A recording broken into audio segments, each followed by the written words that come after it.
Welcome back. Sharon Osborne wants a refund after she donated $900,000 to the Black Lives Matter organization.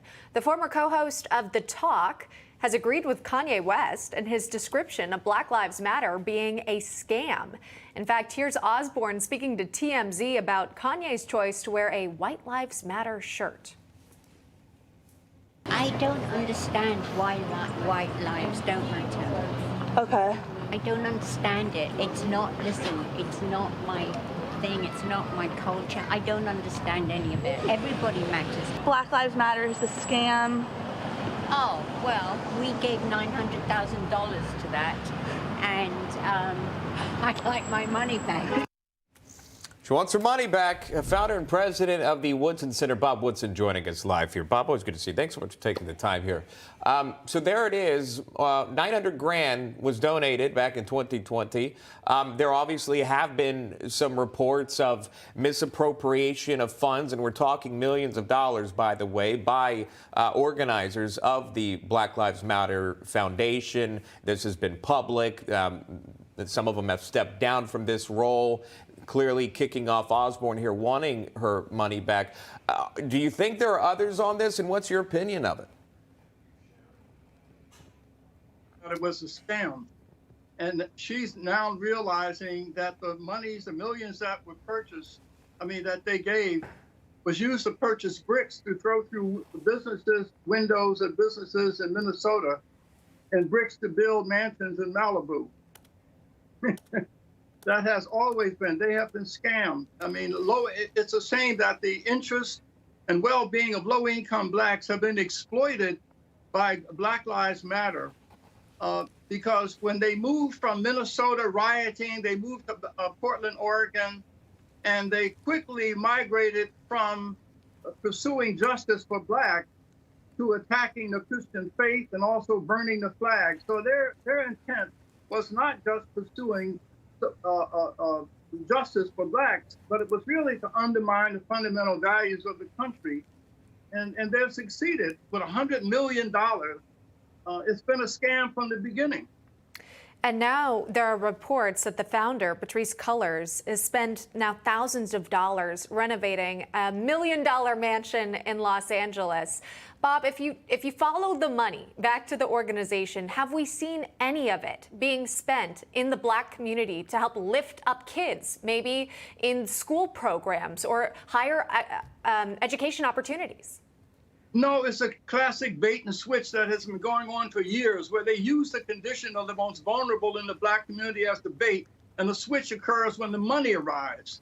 And it goes primarily to those who supposed to be advocates for them. For instance, she put, I think, $37,000 on the security fence around the property.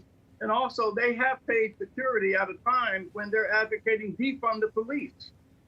And so the assault on law enforcement has resulted in a dramatic increase in black-on-black death. There are 2 times the number of blacks who were murdered by other blacks than were lynched during the 40 years of the Ku Klux Klan. So more blacks kill each other in 1 year than were killed or lynched in 40 years of the Klan. And there are groups like Black Lives Matter is exploiting this condition and making it worse. Well, because the murder rate continues to soar. Let me just point this out and get your thought on it. Shelomaya Bowers was accused of using $10 million in donor money to pay for a privately owned Bowers consulting firm. Again, this was last month, the foundation's new leader. And I believe we have a soundbite from this. Here's that. To pay for your home or the homes of your family members or any other funds that were donated to Black Lives Matter to essentially enrich yourself? No, I have never used Black Lives Matter donations to pay for any of the properties that I owned in the past or own right now. You know, the idea that Black Lives Matter Global Network Foundation received millions of dollars and then I hid those dollars in my bank account is absolutely false. Again, a lot of that, according to a lawsuit recently filed in a Los Angeles County court. But bottom line is this, that money was spent in a personal way. It has been admitted at some point that the compound $6 million mansion that was purchased was used twice, she admitted, for personal reasons in the public. Final thoughts on that and really where this, at one point, simple activist movement turned multi-million-dollar profiting organization. Well, the ultimate symbol of just how perverse this is, there was a tape of a white woman with a Black Lives Matter T-shirt on beating a black woman who's pushing an infant in a stroller because she is in a Trump rally. The very fact that that can be tolerated and there's no outrage by the so-called black leadership, I find amazing. Yeah. But the corruption, the perversion of it, the undermining of police, the very fact that a 911 calls in some city, it takes 30 minutes to respond. But in the communities where she lives and Al Sharpton and others live, they have security. But low-income blacks, they are the most vulnerable, and that's where murders are occurring.